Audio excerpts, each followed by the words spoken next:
ثم جعلناك على شريعة من الأمر فاتبعها ولا تتبع أهواء الذين لا يعلمون. Apakah mengangsur rumah termasuk riba? Saya jadi teringat video tadi dikirimkan kepada saya. Katanya ada artis baru hijrah sudah mengharamkan kredit dan juga membid'ahkan maulid. Jadi kata mereka salah hijrah disebabkan mengharamkan kredit dan membid'ahkan maulid. Nah, ini pertanyaan mirip yang pertama. Apakah mengangsur rumah termasuk riba?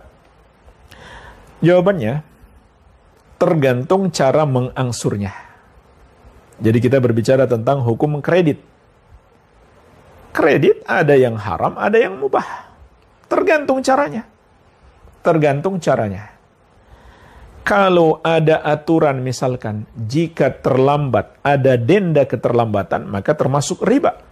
Jadi jemaah sekalian, pembayaran secara kredit, kalau itu berupa barang, lalu terlambat bayar, maka menjadi hutang. Maka dikenakan tambahan atau denda keterlambatan. Baik, ini yang pertama. Ataupun minjam uang, lalu bayarnya secara angsuran. Lalu jumlahnya lebih banyak daripada yang dia pinjam. Maka ini hukumnya sama. Ini hukumnya sama, mirip. Riba dalam hutang.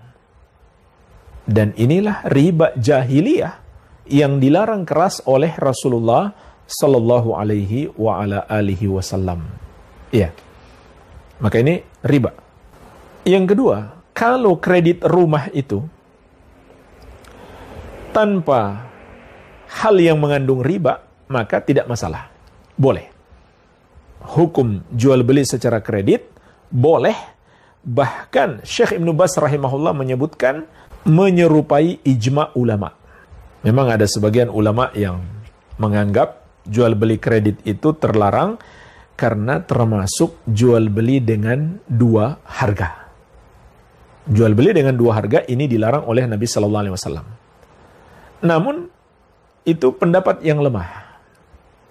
Faktanya orang yang jual beli kredit itu pada akhirnya memilih satu harga, memilih satu transaksi, yaitu kredit. Yaitu kredit, bukan cash. Iya. Tidak mengapa.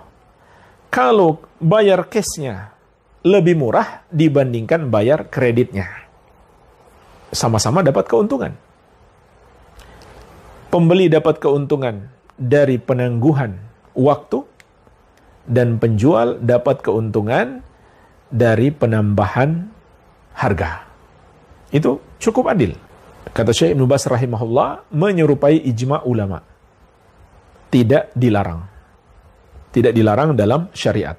Kalau semata-mata membayar dengan cara kredit lebih banyak daripada dengan cara cash. Itu tidak mengapa insyaallah ta'ala.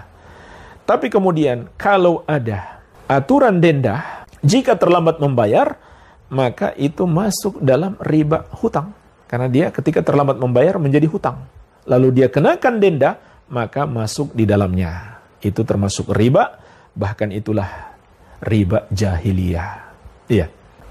Ulama sepakat, kullu qardin jarra naf'an fahuwa riba. Setiap piutang yang kita berikan kepada orang, lalu dari situ kita dapat manfaatnya, seperti penambahan harga, maka itu termasuk riba. Ini sepakat ulama, tidak ada perbedaan pendapat atas kaidah ini. Baik.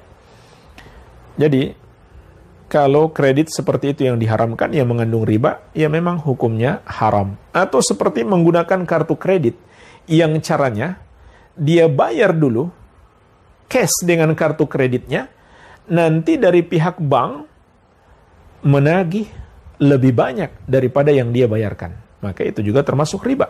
Ini sama riba dalam qard, riba dalam hutang piutang.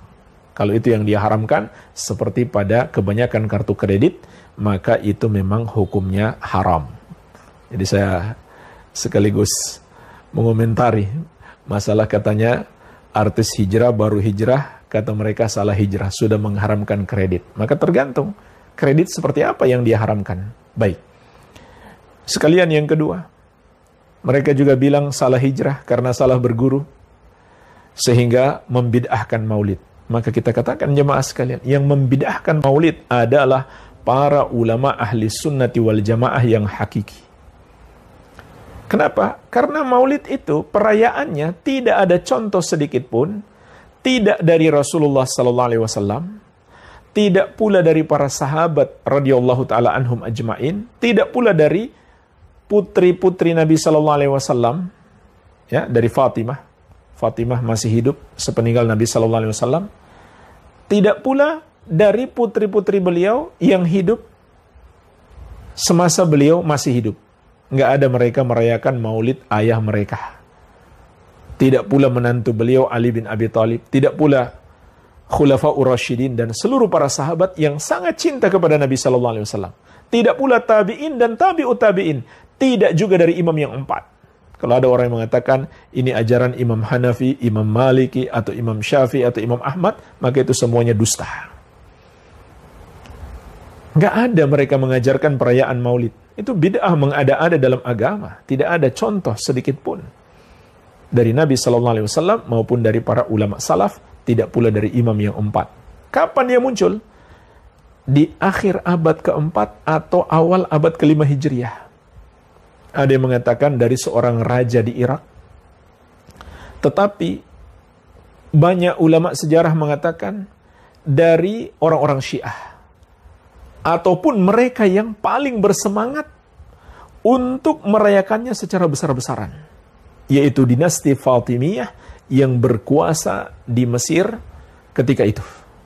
Dinasti yang mengaku-ngaku Fatimiyah, Syiah yang sangat membenci Islam dan membantai ulama kaum muslimin. Oleh karena itu jamaah sekalian, daulah ini, negara ini diruntuhkan, diserang, dihabisi oleh pahlawan Islam Salahuddin Al-Ayyubi rahimahullahu ta'ala. Saat itu beliau mau berhadapan dengan pasukan salib. Tapi sebelum memerangi pasukan salib, beliau memilih untuk menghabisi orang-orang Syiah terlebih dahulu. Bandingkan jemaah sekalian. Di saat-saat genting, pahlawan Islam Salahuddin Al-Ayyubi berperang melawan pasukan salib.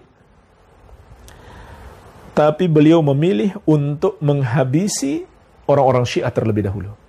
Meruntuhkan negara dinasti Fatimiyah Syiah yang berkuasa di Mesir ketika itu. Kenapa jemaah sekalian? Karena bahaya mereka terhadap Islam jauh lebih besar daripada orang-orang kafir. Ketika umat Islam berperang melawan orang-orang kafir, mereka menikam umat Islam dari belakang. Mereka berkhianat terhadap umat Islam. Oleh karena itu jemaah sekalian, pahlawan Islam Salahuddin Al-Ayyubi termasuk orang yang paling dibenci oleh kaum Syiah sampai hari ini. Padahal kita mendengar nama beliau, kita memuliakan beliau, mendoakan kebaikan, sementara orang-orang Syiah membenci beliau karena beliau yang meruntuhkan negeri mereka. Iya. Jadi awal yang mengadakan perayaan ini, ataupun awal yang melakukannya secara besar-besaran, itu adalah orang-orang Syiah. Ini bukan sunnah Nabi SAW, tapi bid'ah mereka. Dan tidak ada dalilnya, sedikit pun. Tidak ada dalilnya. Dan Nabi SAW telah mengingatkan, Man ahdatha fi amrina hadza ma laysa minhu fahuwa raddun. Siapa yang mengada-adakan sesuatu yang baru dalam agama kami ini yang tidak berasal darinya, tidak berdasarkan dalil, maka itu tertolak. Man amila amalan laysa alaihi amruna fahuwa raddun. Siapa mengerjakan satu amalan yang tidak ada padanya petunjuk dari kami, maka amalan tersebut tertolak.